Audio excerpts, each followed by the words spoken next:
subscribe to our channel and press the bell icon. प्रिय विद्यार्थी मित्रों, सर अब्दुल सत्तार खान इस यूट्यूब चैनल में आपका स्वागत है। 10th Hindi Lokvani question answer, ये 5वां पार्ट है। चार हाथ चांदना, प्रश्न उत्तर और स्वाध्याय देखेंगे।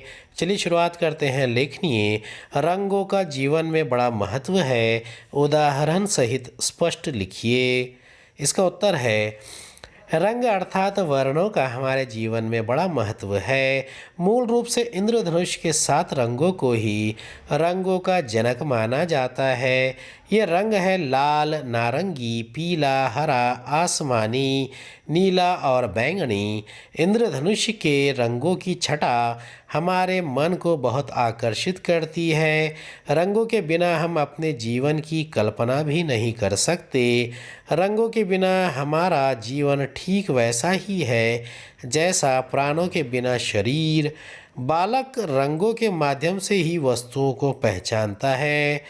प्रकृति की सुंदरता अवर्णनीय है। यदि प्रकृति में सुंदर सुंदर रंग नहीं होते तो यह दुनिया इतनी मनमोहक ना होती, बड़ी उबाऊ होती। यह दूर दूर तक फैला नीला आकाश, हिमाच्छादित पर्वत शिखर, भरे भरे जंगल, तालाबों में खिले कमल, डाली पर लहराते झूमते विविध रंगों के मन भावन पुष्प, उन पर मंडराती रंग बिरंगी तितलियाँ, ऐसे दृश्य है जिन्हें देखकर चिंता में डूबा कैसा ही उदास मनुष्य हो कुछ समय के लिए सब कुछ भूल जाता है। सूचना के अनुसार कृतियाँ कीजिए। विधानों के सामने सही अथवा गलत लिखिए। पहला है शोभासीन है, सत्यम शिवम सुंदरम का क्रम बदला है। सही। प्रश्नकर्ता के अनुसार हमारी धरती का यथार्थ बहुत भयानक नहीं है। गलत। कलाकार की शक्ति उसके चिंतन में है। सही। शोभा सिंह कलाकार का कर्म एक छोटी सी जलती हुई मोमबत्ती नहीं समझते। गलत। कृति पूर्ण कीजिए। माँ का महत्व, ये संजाल पूर्ण करना है। माँ का महत्व, माँ का अस्तित्व, उसकी साधना, उसकी कला, उसकी दैवी शक्ति, उसका ज्ञान।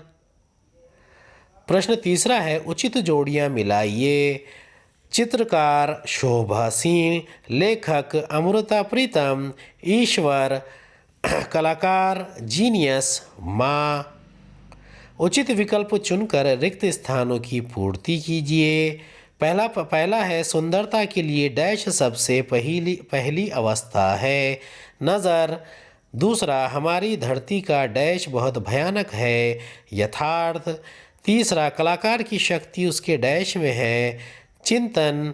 मैं रचनात्मक डैश के संबंध में कह रहा हूँ।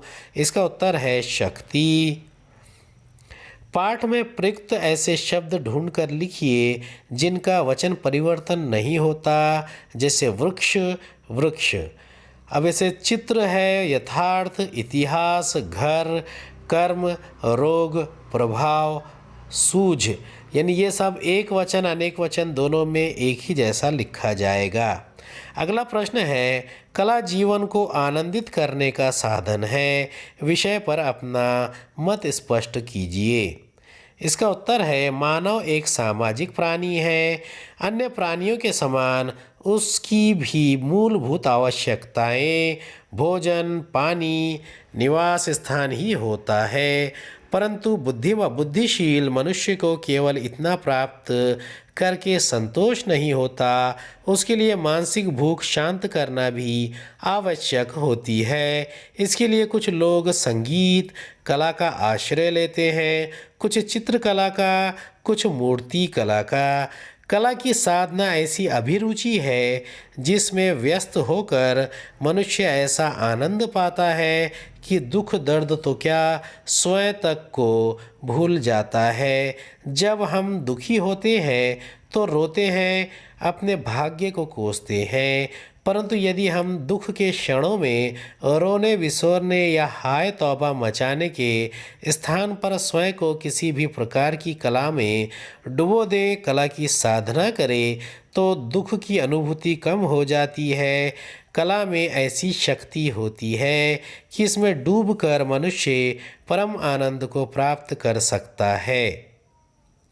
भाषा बिंदु है, वर्तनी के नियमों के अनुसार शुद्ध शब्द छांट कर लिखिए। पहला है मुश्किल मुश्किल मुश्किल मुश्किल, पहला है मुश्किल, दूसरा है प्रसिद्ध, तीसरा है मिट्टी और चौथा है ऋतुएं। उपयोजित लेखन है, पुस्तक मेले में 2 घंटे विषय पर 80 से 100 शब्दों में निबंध लिखिए। इसका उत्तर है पुस्तकें अनमोल होती है, वे हमारी सबसे अच्छी मित्र होती है, क्योंकि वे ज्ञान विज्ञान का भंडार होती है। व्यक्ति आते हैं और चले जाते हैं, परंतु उनके श्रेष्ठ विचार, ज्ञान, संस्कृति, सभ्यता, मानवीय मूल्य पुस्तकों के रूप में जीवित रहते हैं। पुस्तक मेले पुस्तक प्रेमियों के लिए वरदान है। यहाँ एक ही स्थान पर इतनी विविध प्रकार की पुस्तकें उपलब्ध होती है कि हर पाठक अपनी रुचि के अनुसार जैसी चाहे पुस्तक प्राप्त कर सकता है। ये मेले पाठकों और लेखकों का संगम होते हैं। प्रत्येक वर्ष अगस्त में नासिक में शिवाजी नगर में पुस्तक मेले का आयोजन किया जाता है। इस मेले में नासिक ही नहीं, आसपास के शहरों से भी अनेक पुस्तक विक्रेता और प्रकाशक आते हैं। इस बार मैं भी इस मेले में गया। सभी स्टॉलों पर पुस्तकें बड़े आकर्षक ढंग से सजी हुई थी। सभी स्तर और रुचि के लोगों के लिए वहाँ यथोचित सामग्री थी। इतिहास, भूगोल, ज्ञान विज्ञान, साहित्य, धर्म, भाषा, यात्रा, जीवन, वृत्त आदि सभी विषयों की पुस्तकें वहाँ थी। अनेक स्कूलों के विद्यार्थी वहाँ आए हुए थे। बच्चे बड़े सभी पुस्तकें खरीदने में व्यस्त थे या उनको देख पढ़ रहे थे। कुछ लोग ग्रुप में खड़े पुस्तकों पर चर्चा कर रहे थे। मेरे पास काफ़ी समय था, अतः मैं भी देर तक पुस्तकों को देखता रहा और पसंद करता रहा।